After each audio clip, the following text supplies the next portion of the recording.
عليك في الأزلين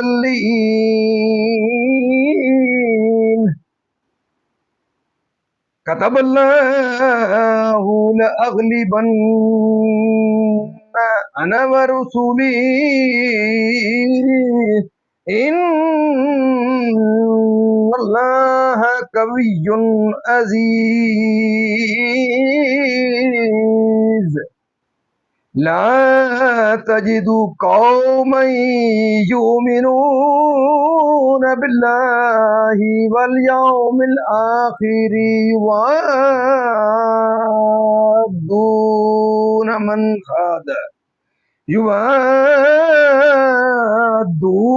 من حاد الله ورسوله ولو كانوا آباءهم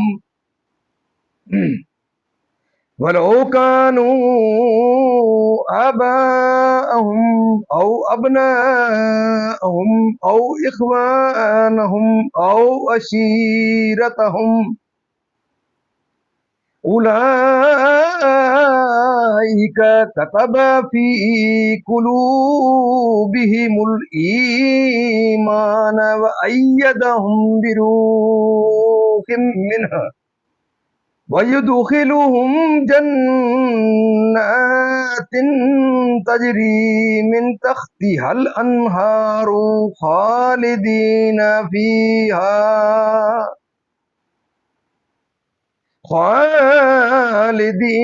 فيها رضي الله عنهم ورضوا عنه أولئك حزب الله ألا إن حزب الله هم المفلحون صدق اللہ العظیم۔ ترجمہ: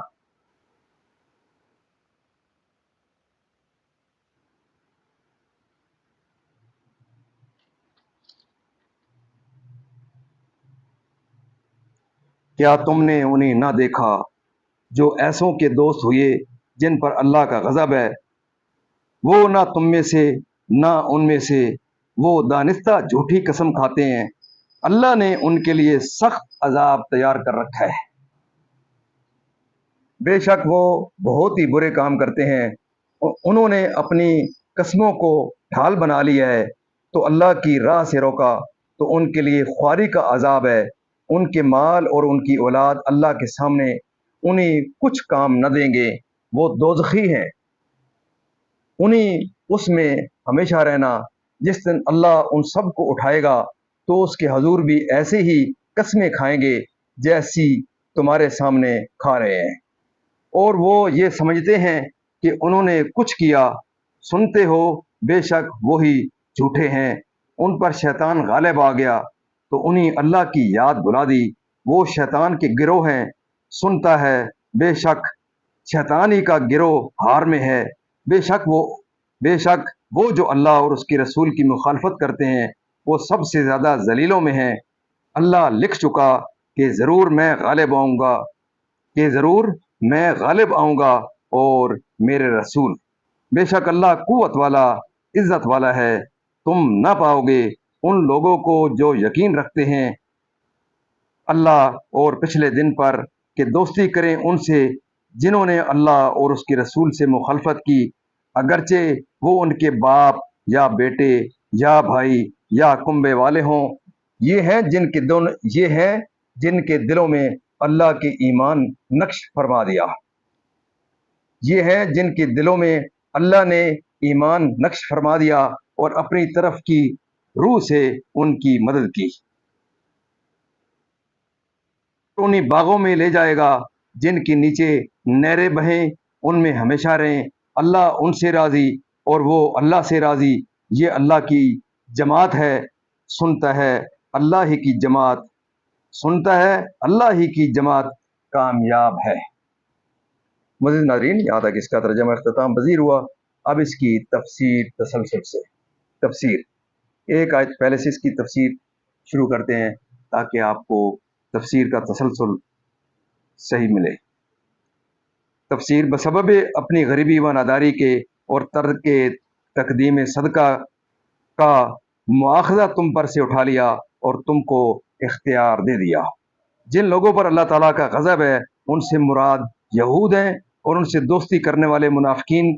شان نزول: یہ آیت منافقین کے حق میں نازل ہوئی جنہوں نے یہود سے دوستی کی اور ان کی خیر خواہی میں لگے رہتے اور مسلمانوں کے راز ان سے کہتے، یعنی نہ مسلمان نہ یہودی بلکہ منافق ہیں مذبذب۔ شان نزول: یہ آیت عبداللہ بن بنطل منافق کے حق میں نازل ہوئی جو رسول کریم صلی اللہ علیہ وسلم کی مجلس میں حاضر رہتا اور یہاں کی بات یہود تک پہنچاتا۔